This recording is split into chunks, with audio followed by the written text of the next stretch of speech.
Hola, ¿qué tal? Soy Walter Herrera, aprendicena y Y yo soy Cristina Morales, aprendicena, y vamos a hablar de la historia de la OIT.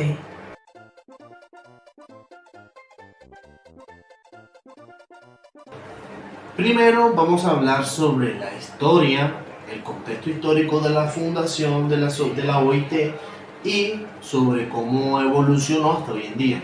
Pero como es muy extensa y muy grande la información, va a ser rápido y directo. ¿Cuándo y por qué se fundó? ¿En qué contexto se fundó la OIT? En 1919 nace la OIT como parte del Tratado de Versalles tras la Primera Guerra Mundial. Su misión, lograr la paz a través de la justicia social. En 1920, en la sede de Ginebra, Albert Thomas, en Francia, es el primer director. Impulsa 9 convenios y 10 recomendaciones laborales en menos de 2 años. ¿Cuáles fueron sus temas clave? Las horas de trabajo, el desempleo, la maternidad y el trabajo nocturno, mujeres y menores. También la edad mínima. En 1926 se crea el Comité de Expertos, que vigila el cumplimiento de las normas laborales, y aún existe hoy en día.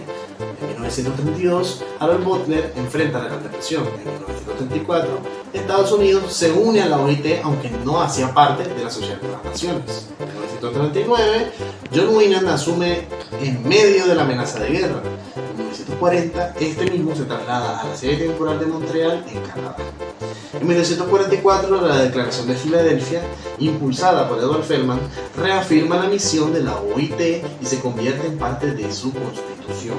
En 1946, la OIT se convierte en una agencia especializada de la ONU. En 1948 se aprueba el Convenio 87 sobre la libertad de los sindicatos, la libertad sindical.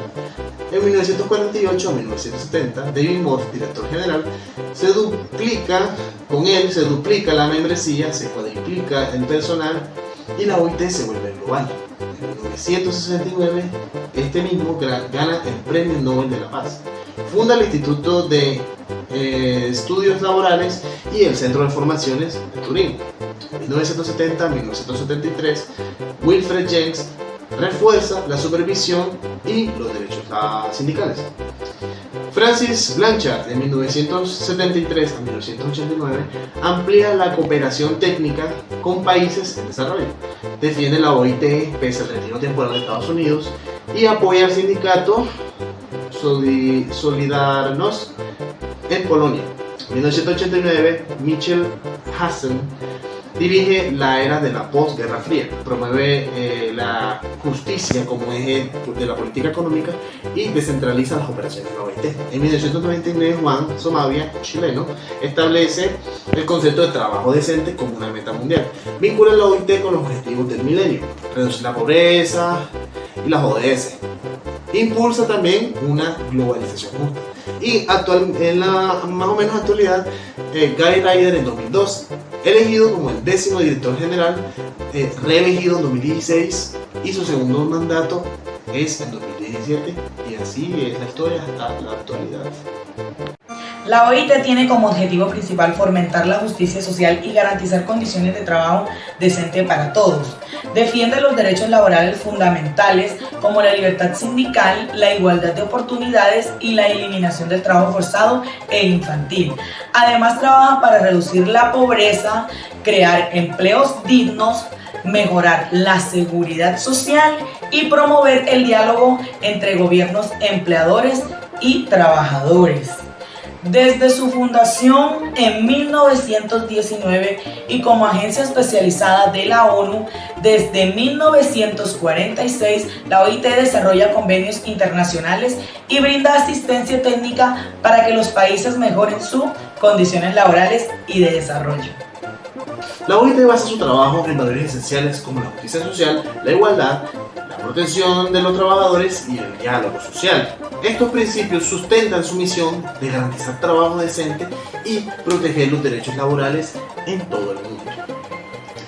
Como organismo tripartito que reúne a gobiernos, empleadores y trabajadores, la OIT impulsa normas internacionales y promueve la equidad en el empleo y apoya a los países en la creación de entornos laborales seguros, inclusivos y correctos. La Organización Internacional OIT Organización Internacional del Trabajo cuenta con 187 Estados miembros que participan mediante un sistema tripartito en gobiernos, empleadores y trabajadores. Forman clave de participación en conferencias internacionales del trabajo, reunión anual, donde se discuten y adoptan normas internacionales del trabajo. Consejo de Administración, órgano que supervisa el trabajo de la OIT, defiende la agenda y aprueba el presupuesto. Oficina Internacional del Trabajo, que es la secretaría permanente que ejecuta decisiones, investiga y brinda asistencia técnica. Programas y proyectos. Los países pueden unirse a iniciativas de conferencia técnica para promover el trabajo decente. Ratificación de convenios. Los estados pueden ratificar normas internacionales y comprometiéndose a aplicarlas a nivel nacional.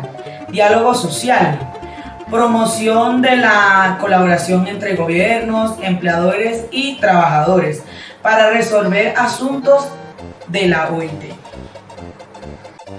La reflexión que podemos sacar sobre la importancia de la OIT en el ámbito laboral en Colombia es que esta organización tiene una importancia muy grande a la hora de representar a los trabajadores y dar las líneas, sus lineamientos en los cuales los trabajadores, pues, valga la redundancia, deben o tienen que trabajar con ciertas condiciones que se les deben cumplir, como por ejemplo el derecho al sindicato, el derecho a tener una remuneración justa, el derecho a no tener una precarización laboral y ese tipo de cosas. Esa es la importancia de la OIT con el trabajador, y en Colombia es más importante todavía. Es importante que el trabajador tenga esa información o ese conocimiento de que existe unos reglamentos y que existe una organización que lo va a apoyar para que tenga un trabajo digno y justo. Esa es la importancia para el trabajador colombiano, tener esa información, tener esa base para poder defender sus derechos como trabajador. Muchas gracias, instructor Robinson Mosquera. Y hasta pronto. Y estas son las fuentes.